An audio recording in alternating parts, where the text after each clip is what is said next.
घर की पूजा और मंदिर में जाकर पूजा करने में क्या अंतर है? अंतर है।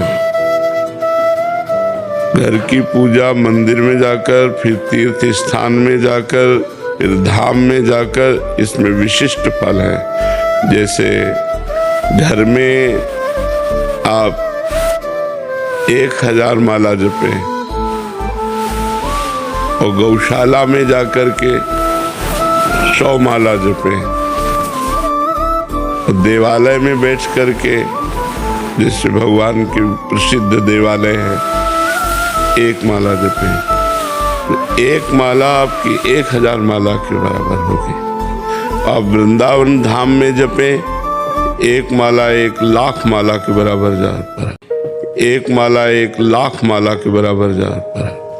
तो घर का भजन और तीर्थों का, तभी तो जब भगवत प्राप्ति की लालसा होती तो हम तीर्थों की यात्रा करते हैं, संतों का समागम करते हैं, बड़े बड़े देवालयों के दर्शन करते हैं, उससे हमारा हृदय पवित्र होता है। तो ये जरूर है कि घर में जो हम उपासना करते हैं उससे कई गुना लाख पुरियों में, धामों में। अब जैसे अपने घर में बैठकर भजन कर रहे हो, गंगा के तट पर बैठकर भजन कर रहे हो, तो अंतर नहीं होगा। गंगा की धारा बह रही हो, आप माला चला रहे हो। अच्छा, गंगा जल के अंदर खड़े होकर भजन कर रहे हो तो उससे भी ज्यादा लाभ होगा। गले तक गंगा जल में खड़े और भगवत नाम स्मरण कर रहे हो, भगवत ध्यान, तो ये भजन की पद्धतियां हैं। घर से कई गुना लाभ तीर्थों में, पुरियों में, धामों में, पवित्र यमुना, गंगा, नर्मदा आदि के तट पर बैठकर भजन करने से, गौशाला में भजन करने से कई गुना लाभ प्राप्त होता है। और कोशिश करना चाहिए कि थोड़ा समय निकालकर हम ऐसे पवित्र स्थानों में भजन करें। जैसे आप लोग धाम आए हो तो मनोरंजन मत करो। 1 दिन 2 दिन के लिए, 4 दिन के लिए आए, कोई गंदा आचरण मत करो। 1 दिन उपवास करो, यमुना किनारे बैठकर नाम कीर्तन करो, वृंदावन की परिक्रमा करो, हो सके तो 10-20 रुपया के फल फूल लेकर के यहाँ के जैसे बंदर हैं ऐसे दान कर, साधु महात्मा ऐसी सेवाएं, ऐसे मंगल में कार्य करने चाहिए जिससे हमारे दुख कटते हैं और हमें सुख प्राप्त होता है। और जो ऐसे मंगल में कार्य करने चाहिए जिससे हमारे दुख कटते हैं और हमें सुख प्राप्त होता है। और जो लोग यहाँ आकर के भी गंदे आचरण करते हैं, पाप आचरण करते हैं, मनमानी आचरण करते हैं, फिर दुख भोगेंगे। तो यहाँ का पुण्य भी लाख गुना है तो पाप भी लाख गुना है।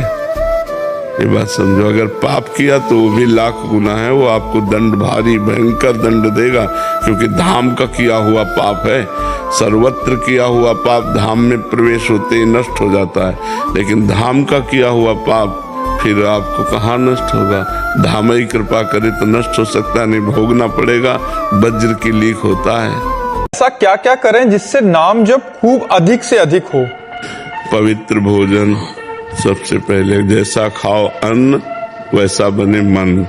तो यदि हमें भजनानंदी मन बनाना है तो हमें भोजन सही पाना हो। जिसका भोजन नीरस उसका भजन सरस, और जिसका भोजन सरस उसका भजन नीरस। पक्की बात समझ, भोजन रूखा सूखा खाएंगे ठंडा पानी। भजन के लिए तो रोटी दाल सब्जी थोड़ा साधारण बनाओ।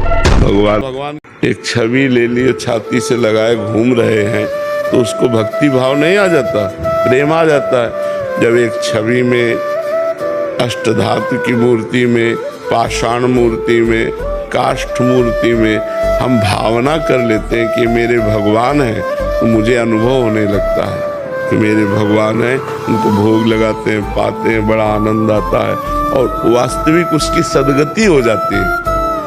तो चलते फिरते चैतन्य घन सदगुरुदेव में भगवान की भावना करना कौन कठिन है। अपने सनातन धर्मावलंबी तो पाषाण में भगवान की भावना कर लेते हैं। तो चलते फिरते मनुष्याकार में कमलों की वंदना करता हूँ, जो कृपा सिंधु हरि ही नर रूप में आए हैं, जिनके वचनों के प्रकाश से अज्ञान अंधकार का नाश हो जाता है।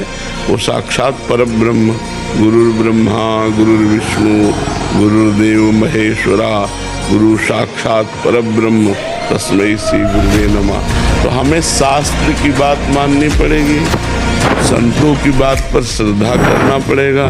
आज सबके दिमागों में रुपया नाच रहा है, रुपया नाच रहा है। अध्यात्म या भगवान लक्ष्य नहीं है, लक्ष्य रुपया हो रहा है। सबके दिमाग में रुपया चल रहा है। जब दिमाग में रुपया चल रहा है तो भगवान की प्राप्ति की बात कहाँ आएगी? आप सोच के देखो, इतने लोगों के दिमाग में क्या चल रहा है? वही भोग, वही रुपया, वही परिवार, वही रिश्ते नाते। कहीं भगवान तो नहीं चल रहे ना कि अब जीवन का लक्ष्य भगवान है, अब मुझे भगवत प्राप्ति करनी। ये तभी चलेगा जब सत्संग सुनोगे। अगर सही सत्संग नहीं तो बदलाव नहीं हो सकता आपका, आप में बदलाव नहीं होगा। बदलाव होगा जब प्रवचन करने वाला बदला हुआ है।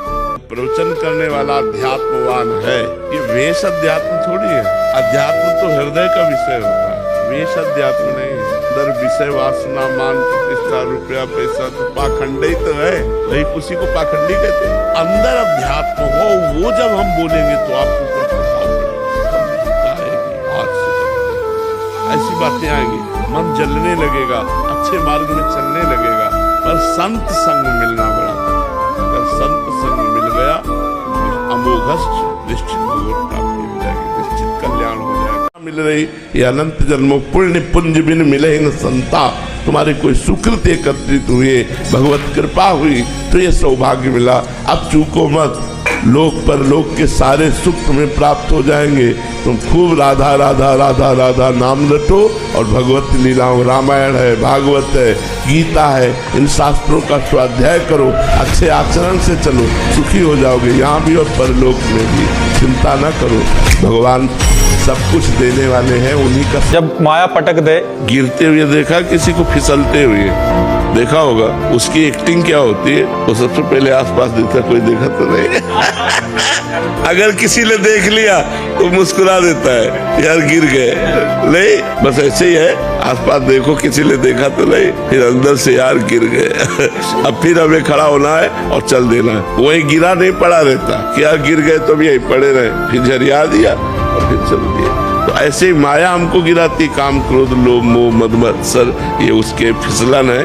किसी में फिसल गए तो यार मुस्कुरा दोगे, यार गिर गए, चूक हो गई, सॉरी, फिर आगे बढ़ो, ये आगे बढ़ो। ये तो वीरों का मार्ग है। ऐसा थोड़ी कि गिर गए तो निराश हो गए, उत्साह हो गए, हीन हो गए, ऐसा नहीं। गिर गए तो फिर खड़े हो, फिर दौड़ लगाओ, फिर अपनी मंजिल को प्राप्त करो।